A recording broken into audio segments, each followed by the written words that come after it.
સુરત કાપોદ્રા પોલીસે bus stop પરથી ઉતરતા મુસાફરોના સામાનની ચોરી સામે ખાસ ડ્રાઈવ ચલાવી છે। આ કાર્યવાહીમાં 20 શંકાસ્પદ રિક્ષાઓ જપ્ત કરવામાં આવી છે અને ચાલકોની ધરપકડ કરવામાં આવી છે। વહેલી સવારે બસમાંથી ઉતરતા મુસાફરોના સામાનની ચોરીની અનેક ફરિયાદ પોલીસને મળી હતી। ફરિયાદમાં દર્શાવવામાં આવ્યું હતું કે કેટલાક રિક્ષા ચાલકો આ ગેરકાયદેસર પ્રવૃત્તિમાં સામેલ છે।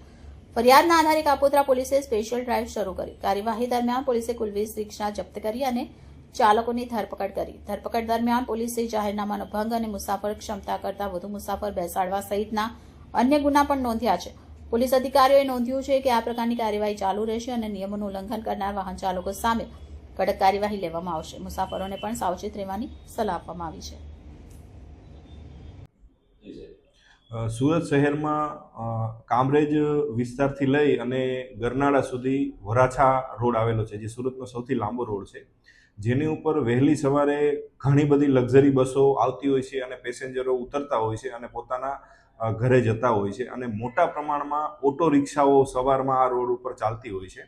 ઘણીવાર એવા બનાવો બનેલા હોય છે કે આ ઓટો રિક્ષામાંથી પર્સ ચોરી, કોઈ સામાનની ચોરી થતી હોય છે અને આવા ચોરો સુરતના જુદા જુદા વિસ્તારમાંથી આવી વહેલી સવારે અહીંયા આવું કામ કરતા હોય છે। કાપોદ્રા પોલીસ સ્ટેશનમાં આવી નાની મોટી ઘણી બધી ફરિયાદો આવતી હોય છે, જેને અનુસંધાને અવારનવાર કાપોદ્રા પોલીસ સ્ટેશન દ્વારા વાહન ચેકિંગ કરવામાં આવે છે અને ખાસ કરીને ઓટો રિક્ષા ચેકિંગ કરવામાં આવે છે। જેના અનુસંધાને આજે વહેલી સવારે 5 વાગ્યાથી લઈ અને અત્યાર સુધી એક મોટી ડ્રાઈવનું આયોજન કરવામાં આવેલું, જેમાં 2 PSIની અધ્યક્ષતામાં જુદી જુદી ટીમો બનાવી 20 પોલીસ કર્મચારી સાથે જુદા જુદા સ્થળે વાહન ચેકિંગ કરવામાં આવેલું અને શંકાસ્પદ રિક્ષાઓને ચેક કરી અને ટોટલ 25 રિક્ષાઓ ઉપર જુદી જુદી ધારાઓ હેઠળ ગુનાઓ દાખલ કરવામાં આવેલા છે, જેમાં જાહેરનામા ભંગના, વધારે પેસેન્જર બેસાડવાના આવા ગુનાઓ દાખલ કરવામાં આવેલા છે અને ટોટલ 20 માણસોની આમાં ધરપકડ કરવામાં આવી છે।